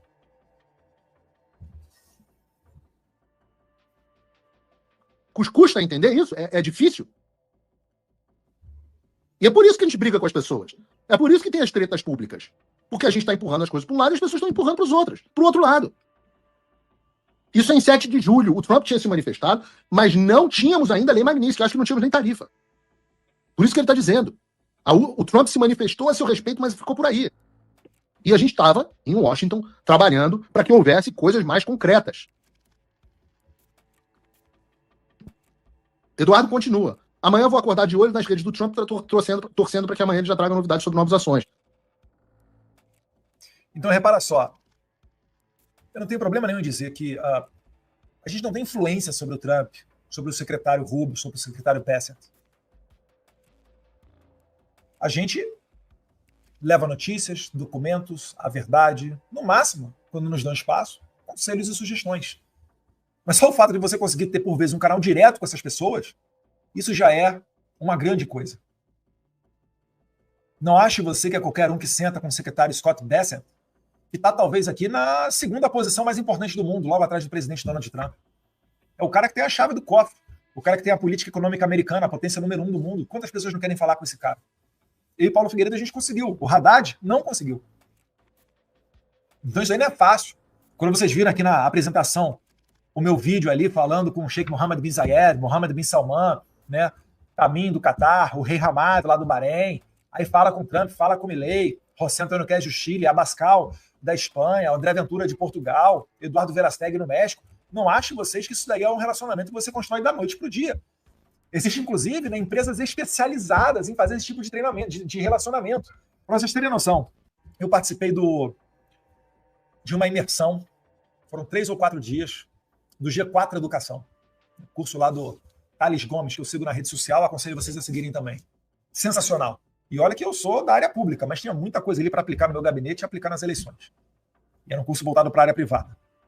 Ali, numa das aulas, eu não vou lembrar agora se foi o Alfredo, eu acho que foi o Alfredo, um dos professores, ele fala basicamente o seguinte, ele fala, olha, gente, tem gente nesse mundo corporativo, do business, das empresas, que eles, por exemplo, querem ter aproximação com uma pessoa para fazer uma oferta de compra ou venda de uma empresa, vamos dizer.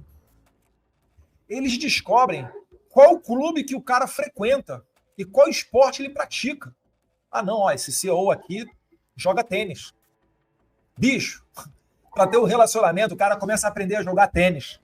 Para depois ir no clube, para começar a caçar uma oportunidade de trombar com o cara, trocar um contato, frequentar o círculo dele, para depois, talvez de anos, influenciá-lo a vender a sua empresa.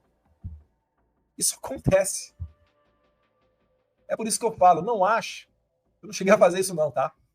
O meu negócio foi muito mais espontâneo. Né? O Papai do Céu olhou para mim e falou, vai lá, Eduardo, tá na tua bola. Vou deixar teu pai focado nos problemas do Brasil, mas vou te dar uma corda aqui para você rodar o mundo. Gastando dinheiro do próprio bolso, muita classe econômica quebrando a coluna, mas valeu muito a pena. Né? Enfim, então, quando você tem a oportunidade de ter a orelha de uma dessas autoridades que chega até o Trump, ou da família dele, ou dos amigos dele, isso já é coisa demais. E eu sei que não vai ser uma delegação de alto nível de senadores que vai conseguir chegar tão longe. Sabe o que acontece hoje em dia? O pessoal que tenta bypassar a gente? Quando vocês batem nas mesmas autoridades que eu e o Paulo batemos, e não são poucas, inclusive no State Department, certa vez uma diretora falou, né? Olha, eu não sei o que vocês fizeram, mas vocês sacudiram a administração Trump de maneira que todo mundo sabe de vocês, todo mundo sabe do que está acontecendo no Brasil. Nesse momento você dá aquela risada interna, né, de satisfação, da certeza do serviço bem feito. E aí, quando tentam nos bypassar e acessar essas autoridades, elas nos acessam. Paulo, Eduardo, quem é esse fulano aqui? Quem é esse plano? Ó, recebi aqui um e-mail assim, assim, assado. E aí, filho, eu falo, esse daí é 71. Não, esse cara aqui é gente boa. Não, vale um compro. Aqui você vai perder tempo. Por causa disso, disso, disso. Então você acaba gerando uma confiança das pessoas que estão no meio do jogo. E isso daí é muito mais do que gratificante. Gratificante fica só para massagear o teu ego. Isso daí é essencial no momento que a gente está vivendo no Brasil para evitar acordos do tipo caracu, para evitar de ser bypassado e para que o projeto siga adiante, como graças a Deus tem seguido de maneira muito boa. Estou muito feliz com os resultados. Vocês também estão felizes com o Alexandre de Moraes com dificuldade de ter um cartão de crédito? Mas além da felicidade, como eu falei, gratificante para o ego, existe o resultado prático disso, que é nenhum dos outros ministros quer levar essa vida de merda que o Alexandre de Moraes está começando a levar agora. De que adianta você ter a tua esposa em processos bilionários se o dinheiro que você ganha, você não vai conseguir comprar, Alexandre de Moraes, o seu vinho de $15 mil ou o seu relógio de mais de $100 mil. Me permita agora abrir um parênteses aqui e arriscar fazer uma piada que pouquíssimas pessoas vão entender. Alexandre de Moraes, seu cafajestinho. Hã? Não adianta, não. Nós estamos muito bem posicionados. Claro, nós estávamos ali na iminência das tarifas serem anunciadas. Que, lembrando, eu sempre disse publicamente, a decisão das tarifas foi do presidente Trump, mas nós sabíamos, tinha agendado a reunião com o presidente Trump. A reunião aconteceu no dia 4 de julho. Então é normal que no dia 7 de julho, Trump foi lá, a primeira coisa, 4 de julho é feriado dos Estados Unidos, dia 7 de julho foi segunda-feira, a primeira coisa, o Trump se manifestou. Se eu não me engano, no dia 10 de julho vem as tarifas. Dia 9 ou 10 de julho. Aliás, foi dia 9 de julho, um dia antes do meu aniversário, e na data das mais importantes, não a mais importante, né? Eu acho que a mais importante para todos os paulistas. Eu não sou paulista de nascença, sou de coração, mas é da Revolução de 32, 9 de julho, MMDC. A gente não segue ninguém, a gente é que conduz. Dias depois do dia 9 de julho, o Eduardo conversa com o Jair sobre a nota que seria publicada em seu nome. Lembra? Dia 7 o Trump fala, dia 9 o presidente Bolsonaro ainda não tinha manifestado não tinha se manifestado sobre o tema. Então, o Jair Bolsonaro, ao que parece, ele estava pensativo sobre uma declaração acerca das tarifas. Aí você imagina a quantidade de pessoas que ele tem contato, que o cercam, que falam para ele, pegou mal, tarifa não, etc, e tal, enfim. É complicado.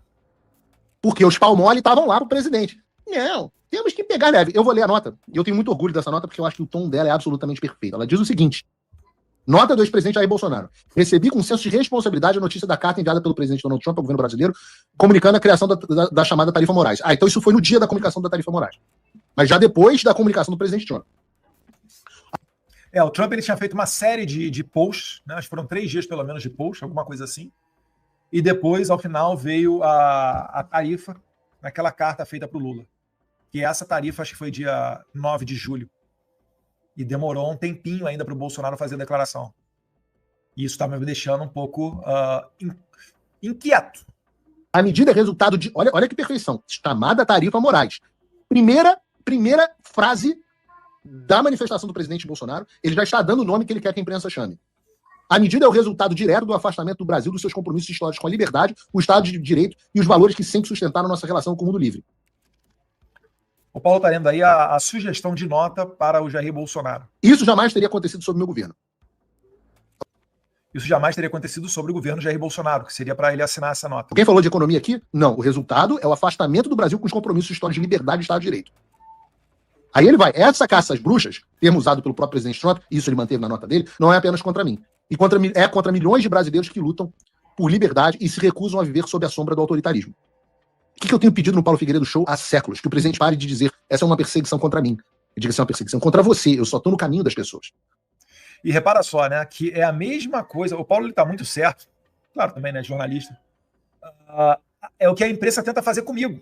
O que a imprensa tenta fazer? Ela tenta descredibilizar a grandiosidade da anistia. a necessidade dela, tenta reduzir isso a algo pueril, a algo que seria apenas algo pessoal do Eduardo. É o Eduardo Bolsonaro brincando de um conflito entre as duas maiores democracias do Ocidente para preservar apenas o pai dele. Então a imprensa ela quer botar essa narrativa aqui. Ela quer colocar a narrativa de quê? De que o Eduardo ele só quer anistia, não é para todos, mas para somente o seu pai. E aí o Paulo bate na tecla de que não. O que está em jogo é a liberdade de expressão, de imprensa, de consciência e de participação política. Ele manteve isso. Conheço a firmeza e coragem de Donald Trump na defesa dos princípios e ele já demonstrou mais uma vez que não recua diante de tiranos. Olha que nota perfeita.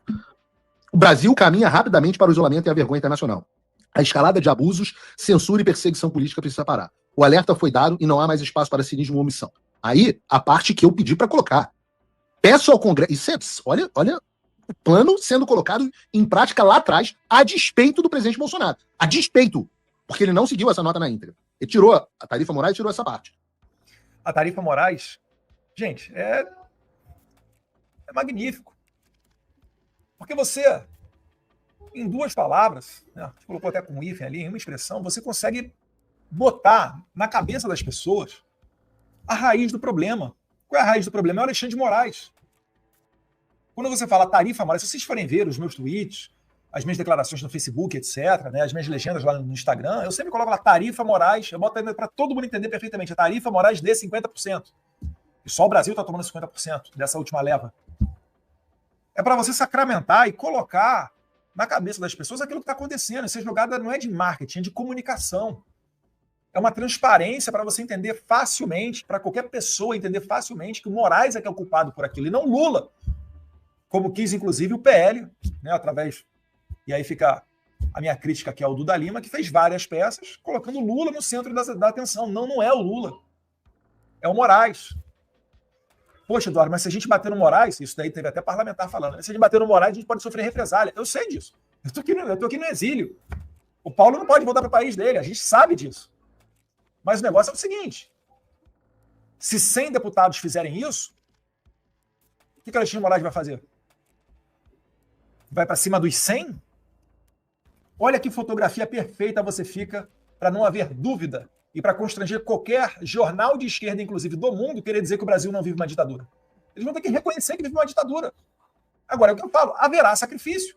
Esqueça, se você é um político, ou se você está dentro do PL, esqueça que você vai ter um mar calmo para navegar. Vai ser sacrifício, pancadaria, ranger de dentes, segurar a onda, resistir. Mas a vida é sobre isso. Nós somos aquele 10%, né? Nós somos o fazendeiro do filme Patriota, lá do Mel Gibson. Nós somos aqueles fazendeiros que se revoltam, né, contra a ditadura, né, contra as ordens da coroa britânica de aumentar o imposto do chá, que se reúne, pega em armas e vai para cima.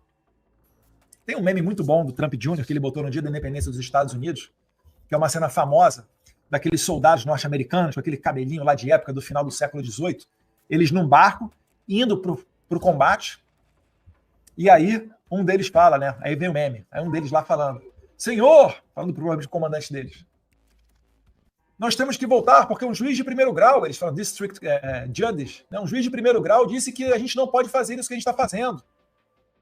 É claro que é um meme, mas se o líder daquele barco fosse seguir a ordem desse juiz de primeiro grau, ele retornaria e não teria feito a independência dos Estados Unidos, que depois resultou numa Constituição, numa emenda, e cerca de quase 250 anos de um período estável daquele que se tornou o farol das liberdades e da democracia no Ocidente, o exemplo a ser seguido. Então a gente não pode seguir as ordens do Alexandre de Moraes e de nenhum tirano.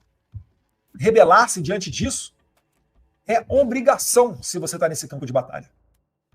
É claro, eu não quero que você pegue ali a ponta do fuzil do inimigo, bote na sua cabeça e aperte o gatilho. Você vai ter que fazer isso daí com inteligência. Mas é agora ou nunca. Entendam, não teremos outra oportunidade para resgatar o nosso país. Peço ao Congresso Nacional que haja com urgência aprovando uma anistia ampla, geral e restrita, como primeiro passo para resgatar a normalidade institucional. Ainda é possível corrigir o rumo, mas o tempo está acabando. Aí o Eduardo vira e fala assim, me dá o ok para eu enviar para a imprensa. Nunca veio. Nunca veio. Eu estava em viagem, eu fiz essa nota em viagem com a minha família no cruzeiro. Eu estava arrancando, eu não tenho pentelho no saco, mas se eu tivesse, eu estava arrancando todos, de raiva. da nota não está sendo publicada e das pessoas dizendo, não, o presidente não pode falar isso, não pode falar tarifa Moraes, vai provocar o Moraes. Para vocês saberem o que eu passo. Para vocês saberem, isso aqui nunca é público. Mas muitas vezes eu tenho que sentar aqui e fazer o programa com vontade de cortar os pulsos. Com um assessoramento merda que trouxe o presidente Bolsonaro até essa situação. E um presidente que, obviamente, fragilizado, que já adora um acordo caracu, sendo assessorado pelas pessoas que nos trouxeram a essa situação. As pessoas que nos trouxeram a esta situação de merda. Mas eu digo a vocês, vale a pena lutar. Porque acabou que, mesmo de longe aqui, a gente conseguiu vencer várias dessas batalhas. Não foi feito o acordo caracu. Essa questão da anistia light, ou redução de pena, ela saiu da esfera de cogitação e agora está na esfera de cogitação a anistia. Eu creio piamente que será aprovado. E mais pressão virá dos Estados Unidos. Podem ter certeza disso. E aí, para finalizar, meus caros, deixa eu tirar o Paulo daqui. Gostaram aí do Paulo Figueiredo Show, Eduardo Padrão, Eduardo Bolsonaro? Ó, o fundo aí da tela. E para finalizar, eu trago para vocês aqui uma questão muito mais, né, de fofoca lá, Polícia Federal, do que qualquer outra coisa. Vazaram um monte de coisa, um monte de áudio e nenhum crime, percebeu? Nenhum crime. Nem no Pix os caras conseguem dizer que teve lavagem de dinheiro, porque quando eles começam a descrever o que foi a movimentação para chegar nesses 30 milhões, mais uma vez, né? É igual em 2022, teve a matéria da UOL também, muito baixo nível, falando de as casas do presidente Bolsonaro. Aí pega os 5 irmãos dele, pega 2 ex-mulheres, todos os filhos e vê o que cada um já comprou de apartamento. Só que é o seguinte, comprou e vendeu. O Flávio, por exemplo, fez isso um bom tempo, né? Compra na planta, vai e vende. Compra apartamento, espera valorizar, vende, etc. Qualquer coisa do tipo.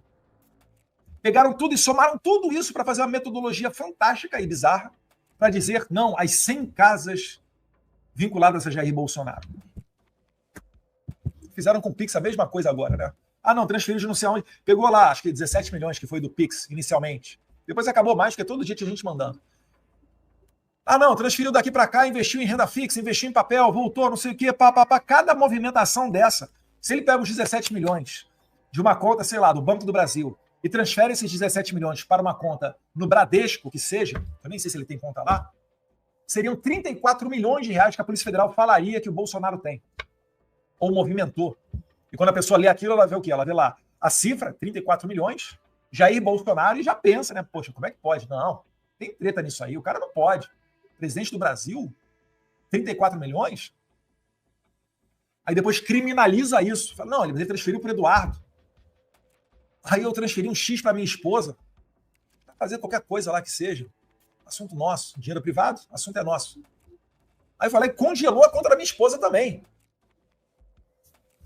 Os caras são muito descarados, sem vergonha. Mas no meio disso tudo, veio um áudio curioso, que é o áudio do Silas Malafaia. E aí as pessoas mais desavisadas que não me conhecem deviam achar que vão colocar uma intriga. Vamos dividir o grupo. Bota o Eduardo publicamente xingando o pai dele, vai dividir o pai, jogar o pai contra o filho. Bota o Malafaia dando chamada no Eduardo, contando para o Jair. Isso daí vai fazer eles dispersarem. Muito pelo contrário, meus caros. Muito pelo contrário. Quando saiu esse vídeo, eu falei, eu vou fazer um vídeo de apoio ao Malafaia. Eu fiz. Mas agora eu vou aqui a comentar o áudio do pastor. Vamos lá. Agora, presidente, a boa. Dá parabéns ao Flávio, pô! Falou certo, cacete. Na CNN, na Globo News, eu não sou a favor da taxação, não, mas tem que sentar para conversar sobre a anistia. Pô, tudo a carta do Trump é para você. Toda a arrombada que o Trump deu no mundo é sobre economia. Você, com o Brasil, é sobre você, cara. Então o que ocorre? O pastor Silas Malafaia está dando a famosa red pilada no Jair Bolsonaro. E nisso aí pode ter certeza, tamo junto. Né? O Paulo Figueiredo, eu e ele. Mas nesse momento, eu não tinha uma comunicação muito alinhada não, né? Muito próxima do pastor Silas Malafaia. Isso daí também é um problema. Quando você não tem a proximidade na comunicação, isso dá margem para ruído. Então o pastor Silas Malafaia estava tomando a conduta dele de acordo com aquilo que ele estava vendo circular por aí, em rede social, em imprensa, etc. E ele estava, de certa maneira, até aconselhando de maneira correta aqui o presidente Bolsonaro. Ele só vai errar na escorregadinha ali na hora que ele vai dar uma puxada de orelha no meu ouvido e eu vou falar daqui a pouco sobre isso. A faca e o queijo tá na tua mão, cacete! E nós não podemos perder isso, pô! Percebe-se? Trata-se de mais um caso de carioca. E vem teu filho babaca falar merda, dando discurso nacionalista, que eu sei que você não é a favor disso. Dei-lhe um esporro, cara. Mandei um áudio pra ele de arrombar. E disse pra ele, a próxima que tu fizer, eu gravo um vídeo e te arrebento. Falei pro Eduardo, vai pro meio de um cacete, pô. O cara tá sendo contra você, essa fogueira de merda de vaidade. Mas dá parabéns ao Flávio, tá? Foi certinho, é isso aí. Vou dar parabéns a ele também. Vambora. A faca e o queijo tá contigo. Deus tá contigo, compadre. Eles estão ferrados. Vão ter que sentar no colinho, tá? Essa que é a verdade. Um abraço. Ai, tem como não amar? Opa. Tem como não amar o pastor Silas Malafaia? Isso parece alguém que decorou um texto? Isso parece alguém que ouviu marqueteiro e fabricou um discurso? Isso é uma pessoa sincera, de carne e osso, igual a mim e você, aconselhando um amigo. E glória a Deus, que não é um baba-ovo, que de baba-ovo os políticos são cheios em volta. É por isso que eu prezo por ter essa proximidade, por que não dizer amizade com o pastor Silas Malafaia. Mas Eduardo, ele te chamou de babaca. Você agindo dessa maneira, você está abrindo flanco para que outros chamem de babaca. Opa, calma aí. Nem todo mundo é igual ao pastor Silas Malafaia, não, tá? É preciso você entender o coração daquele que está te criticando. Eu sempre falei isso para vocês. Você que já me segue há mais tempo aqui no canal, se não, já vai lá, já se inscreva no canal, me segue nas redes sociais que estão passando aqui embaixo. Você sabe, eu já disse para você. Existem dois tipos de pessoa quando você vai debater. Principalmente debater, né? Mas aquela pessoa que quer o seu mal, que vai te criticar, por vezes vai até dar uma floreada ali para querer pousar na foto como crítica construtiva, acho que na verdade só quer te destruir. E existe o cara que puxa a tua orelha querendo o seu bem. E aí está o pastor Silas Malafaia. Então, essas pessoas, o que a gente tem que pedir a Deus? Paciência e serenidade, para você ser centrado o suficiente, ouvir aquilo e saber, cara, calma aí, eu estou errado. Vou engolir a seco. Não vou deixar meu ego falar mais alto. E vou mudar minha conduta. E pode ter certeza, eu já fiz isso algumas vezes. Ou então, você vai ver aquilo e vai falar, calma aí, cara, esse cara está fazendo essa crítica, ou está falando esse tipo de coisa, mas ele é bem intencionado. Ele está falando isso porque ele não tem a mesma visão que eu tenho, ou não tem a noção do cenário completo. Porque se tiver, com esse bom coração, ele vai entender que ele cometeu um erro. Eduardo, você está falando que o pastor errou? Não, eu estou falando o seguinte, que quando eu sentei e conversei com o pastor, tudo se alinhou e tudo bem. Estamos no mesmo time, o time dos Red Pilatos. O time que sabe que o certo a fazer, que tem fé em Deus, que sabe que vai dar certo. E sobre o áudio dele, eu confesso, eu não me recordo de ter recebido um áudio do pastor nesse sentido. Mas muito provavelmente ele deve ter mandado e caiu no meio dos vários WhatsApps que eu recebo. E eu confesso, eu sou muito ruim mesmo de telefone, de WhatsApp, SMS, etc. Eu sou ruim. Vai fazer o quê? Eu sou cobrado aqui dentro de casa para dar atenção para minha família, corretamente. Graças a Deus tenho uma mulher que se preocupa com a família, puxa a minha orelha para eu estar com a atenção voltada aqui para as crianças. Obrigado, Heloísa, um beijo, te amo. Então eu não consigo estar toda hora olhando o telefone celular. E por vezes vai escapar uma coisa ou outra. Então, pastor, pode ter certeza, né? Em que pese aí o xingamento, eu sei que você faz isso de bom coração, sei que você quer o meu melhor. Hoje em dia, agora acho que não mais, né? Porque agora está proibido a gente se falar, não sei, vou até verificar isso daí. Mas, de qualquer maneira, né? Estamos juntos no mesmo flanco de batalha. E a gente ainda vai, depois da vitória, olhar para trás e ver que esse tempo todo aí valeu muito a pena. Valeu a pena estar do lado certo, lutar pelo certo. E todos remando, né, na mesma direção para resgatar o nosso Brasil, as nossas liberdades. Finalizo aqui, meus caros, pedindo mais uma vez para não deixar essa fake news prevalecer, tá? Então, por favor, compartilhe esse vídeo aqui ao máximo, manda ele para o maior número de pessoas. Eu quero dar continuidade nesse trabalho que eu estou fazendo aqui nas redes sociais, que começou há muito tempo, quero continuar nele, mesmo aqui no exílio, ter essa proximidade, para quando você assistir um vídeo meu, já vai ali, já clica no botão de like. Se você quiser pegar trechos né, desse vídeo e botar para rodar também no canal, criar um canal de corte, fica à vontade, vou te agradecer muito, tá? Não vou derrubar a sua monetização. É claro, né, não vai me dar golpe. Se for me dar golpe, a gente vai botar quente em vocês. Inclusive, já tinha gente pedindo Pix aí, se passando pela Heloísa. Vou ver se eu faço um stories agora aqui para colocar na minha rede social, no meu Instagram. Então, se você pode me dar uma ajuda, é me seguir nas redes sociais. Elas estão passando aqui embaixo, né? Você tem ali o YouTube, provavelmente é o que você está vendo agora, canal Eduardo Bolsonaro. No X e no Instagram, eu sou o Bolsonaro SP, lembrando, né? Bolsonaro de São Paulo. E no TikTok a gente tem um canal novo lá, bolsonaro.sp, tá? TikTok é importante porque a gente começou do zero esse canal, esse perfil, e antes eu tinha um TikTok, mas acabei perdendo a senha, não consegui recuperar, enfim, criamos esse novo aí, bolsonaro.sp, beleza? Espero contar com vocês, se inscreve no canal, compartilha, e certamente vai ter mais vídeo novo muito em breve, e aqui você fica sabendo em primeira mão. Quando você acha que não tem como a situação no Brasil piorar, o judiciário brasileiro vai lá e dá uma humilhada na nossa cara. Essa daqui, sinceramente, olha, nem o mais pessimista dos brasileiros achavam que algo desse nível de podridão seria possível. Imagine você, um funcionário público, e durante o período de trabalho, num lugar onde você foi alocado, você começa a testemunhar uma sequência de crimes sendo praticados diariamente, pelos seus colegas e até mesmo pelos seus chefes. Crimes esses que colocam na cadeia pessoas inocentes, crimes que destroem toda a estabilidade jurídica do Brasil, crimes que acabam com a democracia brasileira e que rasgam todas as letras da Constituição. O que você faria? Ficaria calado ou denunciaria? Pois foi isso que esse cidadão aqui fez, e eu tenho certeza que você já o conhece, Eduardo Tagliaferro. Eduardo Tagliaferro pesou na consciência dele, após alguns anos, o fato de ter participado de uma organização criminosa que mandava prender pessoas inocentes por uma suposta certidão positiva ou negativa de acordo com o que aquela pessoa tinha postado há 5 anos atrás. Participou de um sistema que censurou centenas e centenas de pessoas que tiveram suas redes sociais derrubadas porque elas falavam coisas que esse aqui do lado dele não gostava.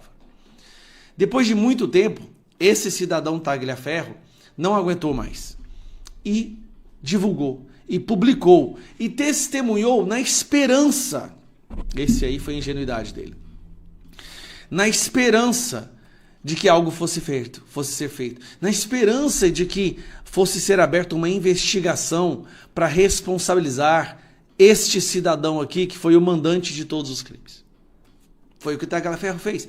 O Tagliaferro fez o que qualquer pessoa correta faria. Mas olha só o que aconteceu hoje. Isso aqui é surreal. PGR denuncia ex-assessor de Moraes. Tagliaferro agora pode ser preso. E na verdade o Alexandre de Moraes vai pedir a prisão dele. Já pediu para derrubar todas as contas bancárias dele, tá? Porque ele entregou provas. Ele não fez como Mauro Cid.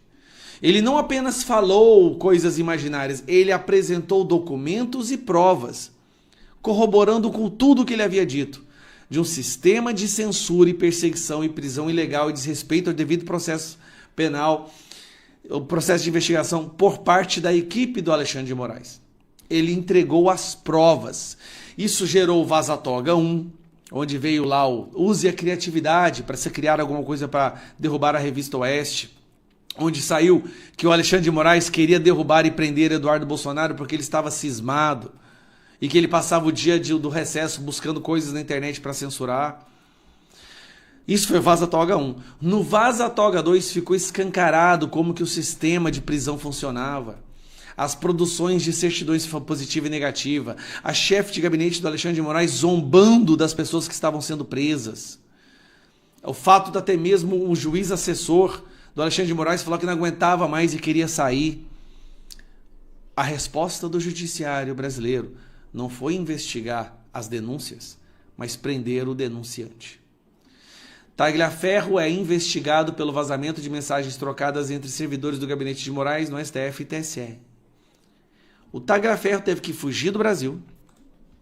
Ele é um outro refugiado do Brasil. Foi para a Itália. Está refugiado na Itália com pedido de asilo. E de lá ele está fazendo toda essa documentação do que o Alexandre de Moraes, a Cristina, o Ayrton Ribeiro, toda essa estrutura que foi criado pelo Alexandre de Moraes fazia. Os crimes estão comprovados. Ao invés de se investigar os crimes, quer-se destruir aquele que fez a denúncia. Qual é a mensagem? Agora vamos chegar à conclusão. Bom, Tagliaferro já está com pedido de asilo, não tem como ser alcançado lá na Itália. A mensagem dessa denúncia da PGR é a seguinte: qualquer outra pessoa que der provas ou evidências dos crimes cometidos pela turma do Moraes também será perseguida e será presa. No Brasil, denunciar um crime cometido por um agente do judiciário virou um crime maior do que o crime praticado por esse judiciário. E aí o Paulo Gonet está cavando mais uma... Esse Paulo Gonet está precisando de uma Magnitsky mesmo, né? O Procurador-Geral da República denunciou nesta sexta-feira, 22, no Supremo Tribunal Federal, o ex-assessor do ministro Alexandre de Moraes. Isso aqui, obviamente, Alexandre de Moraes liga para o Gonet e manda o Gonet fazer a denúncia. É porque assim, o Gonet ele é um despachante do Moraes. O Gonet não tem vontade própria mais, ele é só um despachante. Pelos crimes de violação de sigilo funcional, coação no curso do processo. O que é essa coação no curso do processo que eles estão falando? É que ele divulgou essas evidências durante o processo contra o Bolsonaro, o que atrapalhou o julgamento teatral. Então, assim, o fato dele ter divulgado isso enquanto o processo acontecia está atrapalhando, entendeu? Pô, cara, para de me atrapalhar falando a verdade. Obstrução de investigação de infração penal, não sei como que funcionou isso aqui. Ele está apenas apresentando as provas dos crimes. E aqui não está aqui, ó. E tentativa de abolição violenta do Estado Democrático de Direito. Está aqui, ó. O Tagliaferro entrou na tentativa de abolição do Estado Democrático de Direito. Você acredita nisso? O Tagliaferro, que denunciou o que esse pessoal fez, agora pode ir preso. Dia 10, audiência pública marcada por mim, na subcomissão de censura, do combate à censura. O convidado vai ser Eduardo Tagliaferro. Ele já confirmou. Então, dia 10, eu quero que você acompanhe. Porque no Congresso, o Eduardo Tagliaferro vai apresentar tudo o que aconteceu. Um abraço. Urgente, polícia vai até a Globo e prende profissional no Projac. Diego da Silva Marques, conhecido como Diego Marley, foi preso ao sair dos estúdios Globo, na zona oeste do Rio de Janeiro, acusado de envolvimento em uma tentativa de homicídio. Segundo a investigação, ele teria ordenado o ataque contra uma mulher de 36 anos após uma cobrança de dívida. O fotógrafo atuava como assistente nas gravações da novela Dona de Mim. A emissora informou que o profissional foi desligado imediatamente após a sua prisão. Agentes da Polícia Civil cumpriram o mandato contra o fotógrafo. As autoridades afirmam que Marley também exercia atividade de agiotagem e teria ameaçado a vítima por causa de uma dívida em aberto. No dia do crime, a mulher foi surpreendida em frente à própria casa em Sulacap, zona oeste da cidade, sendo alvejada com 13 disparos. Até o momento, ela permanece internada em estado gravíssimo. As investigações tentam esclarecer se Diego foi apenas o mandante ou se chegou a participar diretamente da execução dos tiros. A Polícia Civil segue reunindo provas e testemunhos para confirmar o papel desempenhado por ele na ação criminosa. A Globo preferiu não comentar o caso até o momento. Olha, Brasil, não esquece de compartilhar esse tanto de notícia que eu estou colocando aqui para você, que é importante quando você faz isso, tá? E você viu que o número tá aqui na tela ainda, 0800 355 3000, é para você comprar o Hair Cap, o tônico e o Hair Elixir. Você quer adquirir esse produto, tem que ser agora, porque eu não tenho muitas unidades do tônico. Aí depois você tem que ficar na fila de espera, tá bom? Eu vou voltar aqui a qualquer momento com mais notícias.